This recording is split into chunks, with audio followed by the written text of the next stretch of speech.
Hello friends, नमस्कार सर्वांना. आज आपण बघणार आहोत की शाकंभरी देवीची स्थापना आणि पूजा मांडणी कशी करायची आहे. तर दिवसाची सुरुवात झाली सर्वात आधी रांगोळी काढून आणि उंबऱ्याला हळदीचं लेपन करून. देवीला हळद अतिशय प्रिय असते, त्याच्यामुळे उंबऱ्याला हळदीचं लेपन जरूर करायचं आहे. त्यानंतर तुम्ही इथे बघू शकतात, मी पाट मांडलेले आहे आणि पाटाभोवती आधी आपल्याला सुबक अशी रांगोळी काढून घ्यायची आहे. त्यानंतर आपल्याला ज्या गोष्टी लागणार आहेत, जसं हळदी कुंकूचा करंडा, एक तांब्या, एक नारळ, सुपारी, गणपती, अन्नपूर्णा मातेची प्रतिमा आणि जी आपली शाकंभरी देवी आहे तिचा एक फोटो, तसेच प्रसाद आणि छोटासा तांब्या भरून आपल्याला पाणीसुद्धा ठेवायचं आहे देवीसाठी.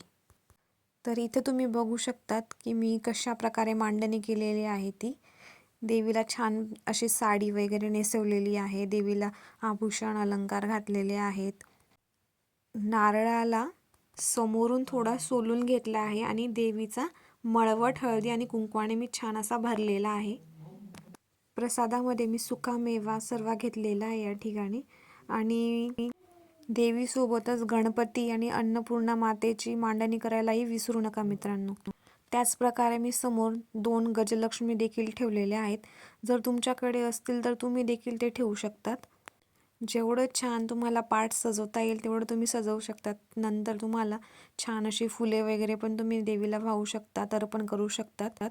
अशा प्रकारे एकूण आपली सर्व पूजा मांडणी झालेली आहे. नंतर आपल्याला गणपतीची आणि देवीची आरती करून घ्यायची आहे. रोज आपल्याला अशा प्रकारे 2 वेळेस देवीची आरती करायची आहे. तर असा होता हा आजचा आपला ब्लॉग. आजचा ब्लॉग कसा वाटला ते नक्की सांगा आणि व्हिडिओला लाईक आणि सबस्क्राईब करायला विसरू नका. Bye bye.